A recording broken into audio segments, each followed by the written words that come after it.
Tricolor Editora Terra está no ar, eu sou Resenha Express, eu sou resenha de todos os dias, eu sou o Quintela e você está no canal Resenha Tricolor 1902, o canal que não quer ser a sua voz, mas que quer dar voz a você, torcedor tricolor. Fica aí que só está começando o seu Resenha Express.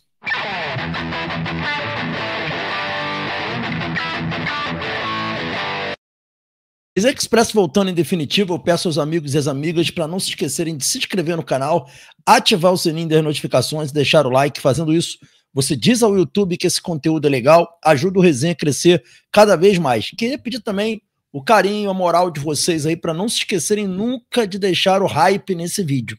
Como é que vocês deixam o hype? Vocês puxam o comentário para o lado, clica na opção hypar, pode ser o hypar gratuito, tá? E já vai ajudar demais a gente a crescer. Então o hype é muito importante. Lembrando que se você está vendo esse vídeo ao vivo, não adianta tentar fazer ao vivo, você tem que fazer depois que passou ao vivo, quando a gente tiver gravado. Você vai lá, puxa o comentário, a parte do comentário para o lado e clique no hypar, que você vai ajudar muito a gente a se desenvolver.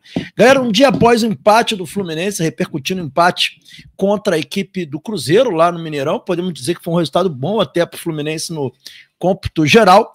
A gente vai trazer aqui algumas reflexões e algumas informações também, né? E a gente inicia esse papo aqui trazendo a revolta do Samuel Xavier na partida de ontem. O Samuel Xavier ficou muito revoltado com a não expulsão do Matheus Pereira, jogador do Cruzeiro.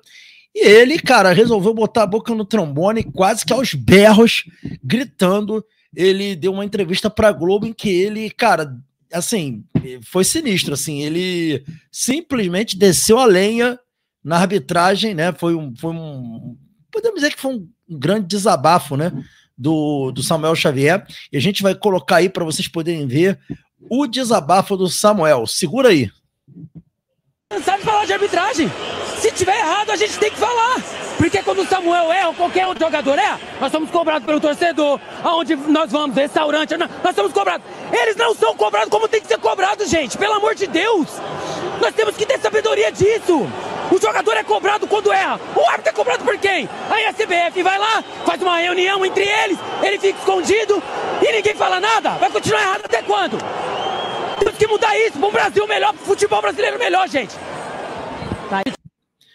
Tá aí o Samuel Xavier ficou muito revoltado, né, com a questão da arbitragem, e ele cobrando aí, né, que os árbitros precisam ser cobrados pelas suas falhas, né, que os jogadores são cobrados. Quem tá falando é verdade, o jogador vai em restaurante, se for visto lá, o torcedor, ele é cobrado praticamente o tempo todo, e o árbitro chega lá, faz o que quer, e não acontece absolutamente nada. Foi escandaloso realmente o lance, que era para ter sido tomado no mínimo cartão amarelo e ter sido expulso o Matheus Pereira. O Samuel Xavier está muito coberto de razão nisso daí.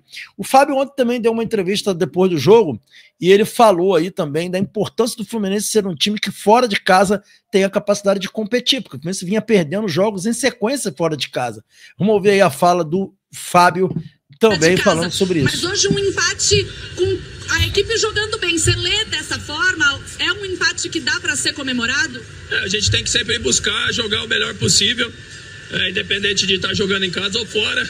E o resultado vai vir se a gente for merecedor, fazer o que é necessário dentro de campo. A gente trabalha bastante, no meu dia, trabalha diariamente ali, se dedicando.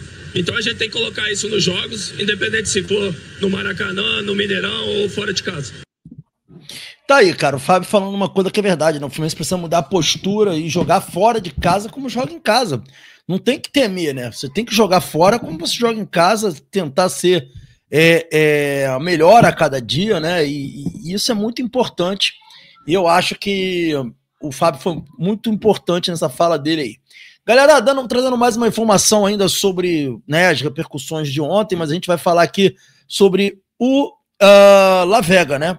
O Lavega já é o segundo partido seguida que ele é relacionado, né? Ele foi relacionado no jogo anterior e foi relacionado na partida de ontem. E assim, eu tive uma informação, naquele primeiro jogo, eu já tinha trazido essa informação no Resenha Express pós primeiro jogo que ele foi relacionado, de que a gente veria mais o Lavega nas relações, né, dos jogadores. E a gente está vendo agora o Lavega de novo. Talvez agora com a volta do Ganso ele possa perder um pouco dessas oportunidades, embora ontem o Zubeldia deu uma dica importante do motivo pelo qual o Lavega tem sido relacionado, né? Ele falou que está testando o Lavega como lateral esquerdo Olha isso, lateral esquerdo e como extremo. Por quê? Porque o Lavega ele era um atacante, mas ele era um segundo atacante. E agora no Fluminense ele está sendo treinado para virar um extremo, que é um ponta, né? Um ponta de velocidade pelos lados e que também pode jogar como lateral esquerdo. Então, isso chamou muita atenção. É um alento, né, para quem queria ver o Lavega tendo mais oportunidade e também é uma surpresa, né? Ele está sendo adaptado a funções novas, mas é isso que o técnico Luiz Ubeldia está fazendo aí com o Lavega. Beleza, galera? Agora vamos ver a fala do Zubeldia ontem, né? Ele foi muito sincero. O Zubeldia é muito sincero. Você pode não gostar do Zubeldia, achar que ele não tem coragem para botar jogador, etc. Mas assim, na coletiva ele tem sido muito direto e muito sincero. Ontem ele foi perguntado sobre o Júlio Fidelis, né? E vamos ver a resposta que ele deu ontem ao ser questionado sobre as oportunidades ao Júlio Fidelis. Vamos ver o que o Zubeldia disse ontem ao ser questionado sobre o Júlio Fidelis. Vamos dar uma olhadinha aqui? Vamos ver aí o que ele falou ontem sobre isso, né? Sobre esse questionamento sobre o Júlio Fidelis. Vai ter oportunidade ou não vai ter oportunidade? Vamos ouvir aqui. Eu queria te contar sobre uma outra questão. Você, nesses últimos 2 jogos, relacionou só 3 laterais, né? O Samuel, o René e o Guga também, que pode fazer lateral esquerdo, já fez várias vezes. Um jogador da base que é bastante comentado pela torcida também, que quando entrou esse ano correspondeu, que tem características diferentes, que é o Júlio Fidelis, ainda não apareceu com você. É um jogador que você vem observando nos treinos, que você vem gostando do que vê nos treinos também, e você tem intenção de usá-lo em algum momento? No, él es buen defensor, buen lateral, tiene proyección, ¿no? Está en consideración, por supuesto, pero tenemos 2 jugadores ahí que son... Uno es Samuel. Samuel está en un nivel altísimo, tiene una técnica y un conocimiento de la posición por encima de la media. Creo que conmigo ha funcionado muy bien. Es un jugador de experiencia, un jugador realmente con un buen nivel. Guga también es un jugador que cuando se lo ha utilizado en diferentes momentos de la temporada ha respondido por derecha y por izquierda. Tengo la posibilidad de que Guga juegue por izquierda. Así que Fidelis, Julio, también es una buena oportunidad. Yo siempre digo que tenemos que tener alternativa 1, alternativa 2, ¿no? Y alternativa juvenil, alternativa de proyección. Así que me parece que en esa posición estamos bien. Lo que pasa es que a esta altura de la temporada, ya al final, con una sola competencia, es difícil darle oportunidades a los que vendrían a ser la tercera alternativa, ¿no? En el armado del plantel. Pero está en consideración, por supuesto, pero está más que claro que Samuel y Guga hoy son la prioridad, ¿no? Você viram o que ele falou? Ele falou aqui que ele tem uma alternativa 1, uma alternativa 2 e uma terceira alternativa juvenil. Então ele trata o Júlio Fidelis como um juvenil, né? Uma terceira alternativa. Ele falou, eu acho que está muito claro, né, que ele é uma terceira alternativa juvenil.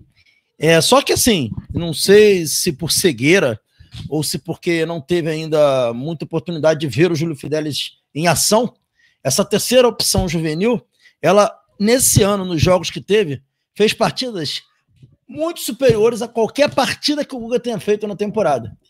E no nível das partidas do Samuel Xavier, a ponto de ter sido o melhor jogador em campo numa delas. Então, assim, e eu não concordo com isso, tá? Acho que isso que o Zubeldia tá falando é muito fácil, você escantear um garoto para ficar dando moral para Medalhão, porque Medalhão tem mais força. É uma estratégia que eu entendo, mas é uma estratégia covarde, na minha opinião, e eu não concordo com isso. Acho que, como falou um amigo ontem no pós-jogo, tirou o Júlio Fidelis pra merda, mas pelo menos foi sincero, né? Isso pelo menos não se pode falar do Zubeldia. O Zubeldia é um cara muito sincero e ele continuou sendo muito sincero, pelo menos um lado positivo aí. Galera, essa coletiva que eu cortei aqui, que eu coloquei para vocês, é do Jornada KTO 1902, tá bom? Se inscrevam lá no Jornada KTO 1902, se você não está inscrito. E, além disso, além dessa fala sobre o Fidelis, também, ontem, praticamente, a última pá de cal foi jogada na sepultura do Lescano no Fluminense, pelo menos no Fluminense, né? Se alguém tem dúvida do que o Gabriel Amaral trouxe, né, que o Lescano não faz parte dos planos do Fluminense para a próxima temporada, eu acho que essa fala aí do Zubeldia também deixa isso muito claro, e eu acho que para aqueles que pedem o Lescano, não dá mais para pedir Lescano, né? Eu cansei já, não vou mais ficar pedindo, porque ele não vai ter oportunidade. Na pergunta que eles estavam falando sobre Ganso, o retorno do Ganso, né? E também sobre as opções do Nonato, poder ser o terceiro homem de meio de campo. O Zubeldia acabou falando sobre todos os meias dele, no fim, ele lembrou que tem o Lescano. E olha o que ele vai falar do Lescano aí, se liga só. Ser una alternativa en el próximo juego. Queda como otra variante Lescano, pero siento que Lescano está un poquito más atrás por adaptación, por lo que sea, entonces he priorizado los jugadores más hechos para esta parte del campeonato. Vocês viram o que ele falou? Ele falou que o Lescano, ele não está preparado e não está adaptado, ele está em processo de adaptação e não está preparado para jogar, para ter oportunidades. Então ele falou que prefere, nessa altura do campeonato, optar pelos jogadores que estão prontos, preparados, e que ele não está pronto, não está preparado e não está adaptado. Foi o que ele falou do Lescano. Então assim, gente, o Lescano é carta fora do baralho. O Lescano não vai ter chances no Fluminense, não vai ter chance no Fluminense nessa temporada, não vai ter chance no Fluminense na temporada que vem. Com certeza vai ser colocado para negociação, e eu acho que o próprio jogador quer isso, né? Para ficar um ano inteiro no clube, por maior que seja o Fluminense, é um gigante, né? Para ele vale mais a pena ele jogar no Libertad do que ele ficar no Fluminense sem jogar. Não faz sentido para a carreira do garoto. Isso aí é prejuízo para ele. Ele quer ir para a Copa do Mundo ano que vem. Ele não vai conseguir para a Copa do Paraguai se classificar por conta disso. Então, assim, o cara tem que meter o pé para ontem. Não vai ter oportunidade, né? E essa fala do Zubeldia foi muito direto. O Zubeldia nesse ponto, é o que eu tô falando. Eu discordo de tudo isso que ele tá falando, mas pelo menos ele é sincero, cara. Ele não fica inventando, não fica criando expectativa, nada disso. Ele fala e aquilo ali acabou. Então ele foi muito sincero aí, falou a verdade sobre o Lescano. E é isso, para você que pede o Lescano, eu que peço o Lescano, acho que já deu, né, gente? Não adianta a gente ficar pedindo o Lescano, porque o Lescano não vai ter oportunidade. Tá muito claro depois dessa fala do Zubeldia. Ok? Esse foi o Resenha Express. Saudações tricolores. Acontecendo alguma coisa durante o dia, a gente volta. Lembrando que hoje, às 21 horas, tem Bate-Papo Tricolor, a nossa mesa redonda de toda segunda-feira. Aguardo vocês logo mais. Valeu, galera. Um abraço. Fiquem com Deus.